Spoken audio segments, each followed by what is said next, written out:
उम्मीद कर रहे हैं कि आप सभी बहुत अच्छे होंगे। आज जो हम लोग एग्ज़ाम के लिए बहुत ही महत्वपूर्ण 5 प्रश्न लेते हैं और निश्चित रूप से यहाँ से किसी भी परीक्षा में अगर आप बैठ रहे हैं, चाहे वो एक दिवसीय हो, चाहे वो बड़े एग्ज़ाम हो जैसे पीसीएस के हों, चाहे आईएएस के हों, उसमें आपको कहीं ना कहीं इस तरह के प्रश्न मिलेंगे। और जितने भी हम एग्ज़ाम देते हैं, जीआईसी देते हैं, सुपर टेट देते हैं, एंट्रेंस एग्जामिनेशन देते हैं, इस तरह के क्वेश्चन करते हैं तो हमसे गलत हो जाता है। तो आज जो है 5 क्वेश्चन लेते हैं और 5 क्वेश्चन के एक्सप्लेनेशन के साथ हम लोग कुछ नया और कोशिश ये भी करेंगे कि आपसे एक भी क्वेश्चन गलत ना हो। तो चलिए पहला क्वेश्चन लेते हैं। पहला क्वेश्चन क्या कह रहा है, ध्यान से देख लीजिए और इसको गलत मत करिएगा। कह रहा है कि 1 सितंबर 2022 में माननीय मुख्यमंत्री जी द्वारा किस जनपद में पहले हेल्थ एटीएम का उद्घाटन किया गया। ए कह रहा है गोरखपुर, बी कह रहा है मुरादाबाद, सी कह रहा है अलीगढ़, डी कह रहा है आजमगढ़। राइट आंसर एक होगा, पहले हेल्थ एटीएम का उद्घाटन किया गया है। अभी तक हम लोग ये एटीएम यूज़ करते थे पैसे के लिए, अभी जो एटीएम है वो हमारे हेल्थ के बारे में पूरी जांच बता देगा कि आपकी बॉडी कैसी है। तो इसका आंसर डी जो है, अब मुझे उम्मीद है कि अब तक आप राइट आंसर कर चुके होंगे। तो इसका आंसर डी नहीं होगा, इसका आंसर सी नहीं होगा, इसका आंसर बी नहीं होगा, इसका आंसर होगा ए गोरखपुर में, ये राइट आंसर है। तो चलिए इससे समझिए आपका हेल्थ एटीएम देख लीजिए, अलग अलग कंपनियां अलग अलग हेल्थ एटीएम लगाएंगी और इसके बारे में हम लोग डिटेल देखते हैं। इसके एक्सप्लेनेशन में इसमें क्या कह रहा है कि ये देखिए,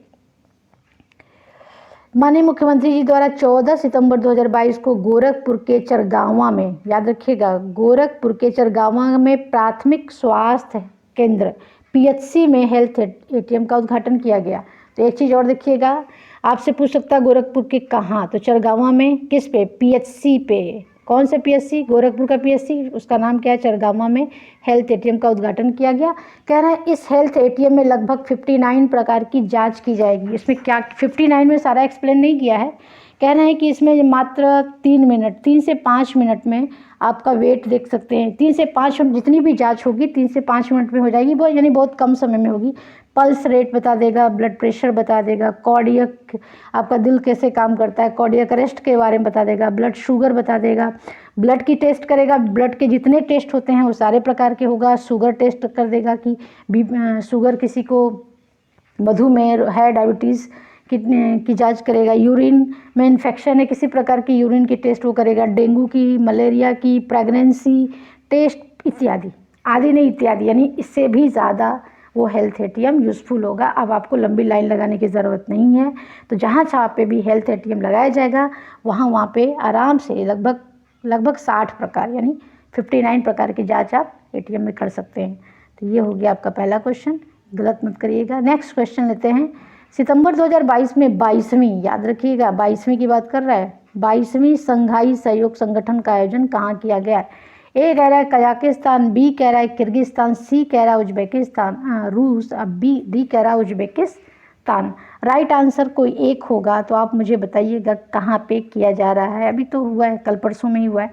चलिए, उम्मीद है कि आप इसको सही किए होंगे। तो इसका आंसर कजाकिस्तान नहीं होगा, इसका आंसर बी किर्गिस्तान नहीं होगा, इसका आंसर रूस नहीं होगा, इसका आंसर होगा डी उज्बेकिस्तान में। ये आपका 15 से 16 सितंबर को संघाई सहयोग संगठन, इसको शॉर्ट में कहते हैं SCO। तो ये आपका संघाई कोऑपरेशन ऑर्गेनाइजेशन, एस का मतलब होता है संघाई, सी का मतलब कोऑपरेशन, ओ का मतलब ऑर्गेनाइजेशन होता है। और आपके देखिए यहाँ पे ये खड़े हुए, काउंट करते हैं इसमें कितने लोग हैं, 2 2 4 2 6 2 8 लोग इसमें खड़े हैं। 8 लोग 8 देश का प्रतिनिधित्व कर रहे हैं। अब थोड़े से इसके बारे में डिटेल देखते हैं कि क्या कह रहा है। कह रहा है 15 से 16 सितंबर 2022 को उज्बेकिस्तान के समरकंद में, बहुत बढ़िया एक जगह है समरकंद, ऐतिहासिक शहर है, में SCO की बैठक की गई है। और कह रहे हैं कि 2023 में SCO का नेतृत्व यानी अगली साल भारत करेगा। भारत में कहाँ होगा अभी निर्धारित नहीं है, या मुझे अभी आइडिया नहीं है। कह रहे हैं SCO में 8 सदस्य हैं, एक है भारत, दूसरा है चीन, तीसरा कजाकिस्तान, चौथा किर्गिस्तान, 5वां रूस, 6वां पाकिस्तान, 7वां तजाकिस्तान और उज्बेकिस्तान। तो इस बार समरकंद में बैठक हो रही है कजाकिस्तान में। आप मुझे बताइएगा कि इसके पहले की बैठक कहाँ हुई थी। 23 में तो भारत में होगी। और आपको बता दें ये 8 देश जो हैं भारत में इसके सदस्य हैं, और साथ में यहाँ पे आप बता दें 6 इसके डायलॉग पार्टनर हैं, 6 डायलॉग पार्टनर हैं। उनका नाम आपको बताते हैं। उनका नाम आर्मेनिया है, उनका नाम जो है अजरबैजान है, उनका नाम कंबोडिया है, उनका नाम नेपाल है, उनका नाम श्रीलंका है, उनका नाम तुर्की है। तो ये 6 जो हैं Armenia, Azerbaijan, Cambodia, Nepal, Sri Lanka, तुर्की, ये सब देश क्या करते हैं इसमें डायलॉग पार्टनर की भूमिका निभाते हैं। ऑब्जर्व और आपको बता रहे हैं कि आप मुझे बताइएगा कि डायलॉग पार्टनर क्या करते हैं। और इसके पहले जो 8 ये देश हैं ये क्या है, इनके मेंबर हैं, सदस्य हैं। और 6 देश जो मैंने अभी नाम बताया है ये जो है इसके डायलॉग पार्टनर हैं। और आपको इसी के बारे में थोड़ा सा और बता देते हैं कि इसमें बेलारूस यूरोप का कंट्री है, ईरान, मंगोलिया, ये सब इस तरह के कुछ देश हैं जो ऑब्जर्वर की भूमिका निभाते हैं। तो 3 प्रकार के इसमें देश हैं। एक तो परमानेंट कंट्री हैं जो 8 हैं, उसके बाद डायलॉग पार्टनर हैं 6 हैं, उसके बाद ऑब्जर्वर हैं। तो कुछ ये सभी मिलके सदस्य मिलके बैठक में रहते हैं लगना। लेकिन अगर आपसे पूछेगा कि इसमें कितने सदस्य हैं तो आप 8 कहेंगे, डायलॉग पार्टनर पूछेगा तो 6 कहेंगे, ऑब्जर्वर तो अभी संख्या इसके बारे में नहीं पूछ सकता है, लेकिन आप पूछेगा कि पता चले कि आप ऑब्जर्वर को और डायलॉग पार्टनर को आप परमानेंट मेंबर बता देते हैं। तो ऐसे कन्फ्यूज़ मत करिएगा, इसके मेन मेंबर यही 8 हैं। ठीक है, चलिए आगे चलते हैं हम लोग। हाल ही में एक तूफान आया था, कभी कभी तूफान से क्वेश्चन आ जाता है। हाल ही में एक मुइफा तूफान आया था, देखिए नाम है इसका मुइफा। इससे कौन सा देश प्रभावित था? ए कह रहा है चाइना, बी कह रहा है अमेरिका, सी कह रहा है भारत, डी कह रहा है श्रीलंका। तूफान की फ़ोटो मैंने आपको दे रखी है। तो चलिए आप इसका राइट आंसर बताइएगा। आपको बताएं लगभग 11 सितंबर की बात है। इसी से अब राइट देश बता दीजिए तो हम इसको आपको बताते हैं। तो ये सितंबर में ही, संभवतः सितंबर की ही बात है, इसमें देश प्रभावित था। तो इसमें आपको बता दें कि इसमें डी श्रीलंका नहीं होगा, सी भारत नहीं होगा, बी अमेरिका नहीं होगा, इसमें राइट आंसर होगा चाइना। चाइना जो है चाइना में ये शंघाई, बीजिंग इत्यादि, बीजिंग नहीं शंघाई जो है देश इससे प्रभावित था। शंघाई एक शहर है चाइना का, बीजिंग चाइना की राजधानी है। तो लगभग हवाओं की गति 145 किलोमीटर प्रति घंटा के रफ्तार से चल रही थी। तो बहुत नुकसान भी हुआ। तो ये अगर पूछेगा आपसे कि मोइफा तूफान कहाँ आया था तो सितंबर के महीने में चाइना इससे प्रभावित था। ठीक है, चलिए आगे चलते हैं। चौथा क्वेश्चन बहुत बढ़िया क्वेश्चन कह रहे सितंबर 2022 में, ये सारी घटनाएं सितंबर की है भाई साहब।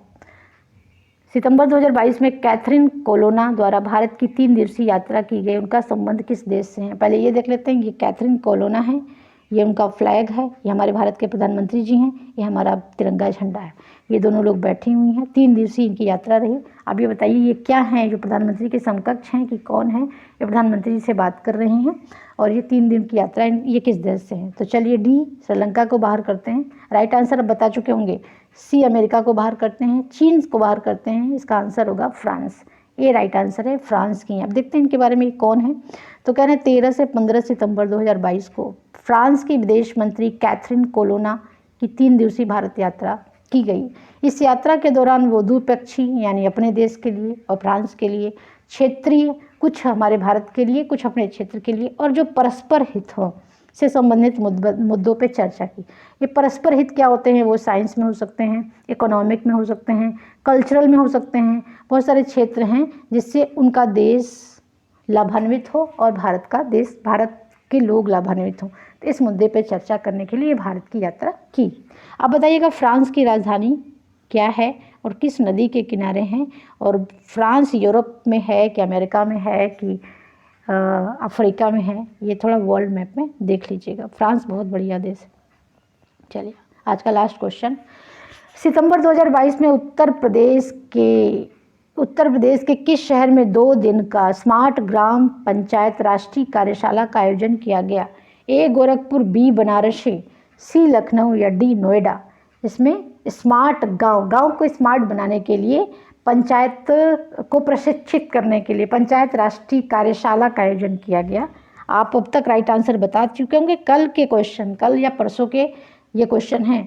चलिए, इसका आंसर डी नहीं होगा, इसका आंसर सी ही होगा, यानी कि इसका राइट आंसर लखनऊ होगा। सी, बनारस और गोरखपुर को हम बाहर कर देते हैं और नोएडा को। तो कितने लोगों ने सही आंसर बताया था और कितने लोगों के 5 के 5 क्वेश्चन सही हुए, मुझे प्लीज़ बताइएगा, ताकि मुझे पता चले कि आप जो है पढ़ने का कुछ लाभ हो रहा है।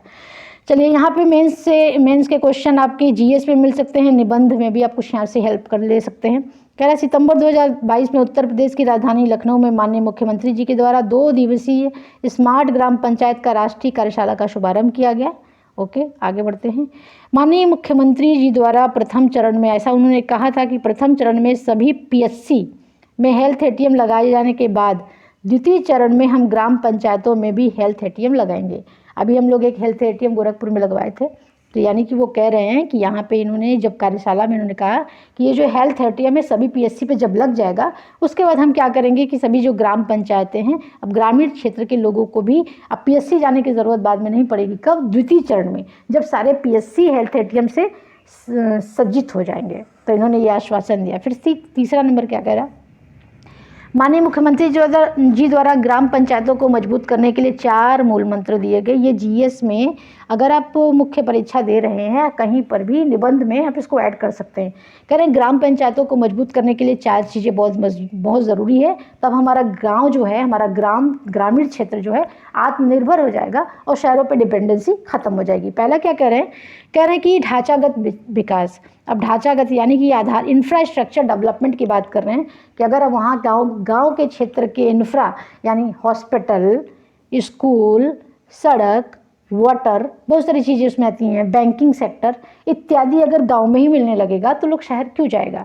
तो पहले यहाँ पे हमको गांव को यहाँ मजबूत करना है। फिर द्वितीय कह रहे हैं कि गांव की जो कार्यप्रणाली है इसमें पारदर्शिता लगाना है, किसी प्रकार का भ्रष्टाचार नहीं होना चाहिए, तब गांव मजबूत और आत्मनिर्भर हो। 3 कह रहे हैं कि जन शिकायतों का त्वरित निस्तारण हो।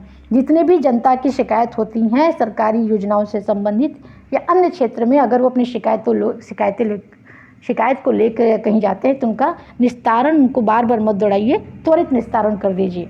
फिर चौथा कह रहे हैं, इसका रीज़न क्या है कि अगर वो शिकायत ही लेके आते जाते रहेंगे तो अपना भी डेवलपमेंट कैसे करेंगे? तो उनको अगर आप शिकायत करके उनके समस्या का निदान कर देंगे तो उनका कार्य में मन लगेगा। नेक्स्ट कह रहे हैं चतुर्थ, बहुत इंपॉर्टेंट है।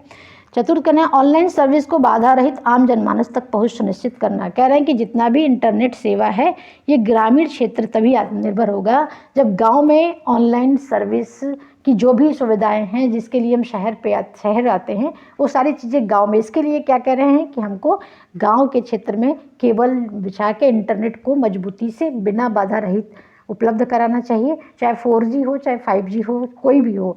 तो ऐसा ना हो कि इसके लिए व्यक्ति को शहर एक दिन पूरा उनका खराब हो जाता है।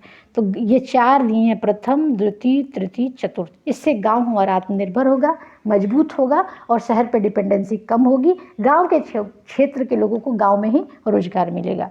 तो ये आज के 5 क्वेश्चन थे। उम्मीद कर रहे हैं कि आपको बहुत अच्छा लगा होगा। वीडियो अच्छा लगे तो प्लीज़ लाइक करिएगा, कमेंट करिएगा और शेयर करिएगा, और कुछ सुझाव हो तो प्लीज़ हमको बताइएगा। आपको बहुत बहुत धन्यवाद। क्वेश्चन बहुत इंपॉर्टेंट हैं, जो पढ़ने वाले बच्चे हैं, जो नहीं पढ़ने वाले हैं उनके लिए तो सब ऐसे ही है। तो नोट्स ज़रूर बताइए, डेली का डेली अपना नोट्स मेंटेन करिएगा, क्योंकि अंत में वीडियो काम नहीं आएगा, आपका नोट्स ही काम आएगा। चलिए, थैंक यू, नमस्कार।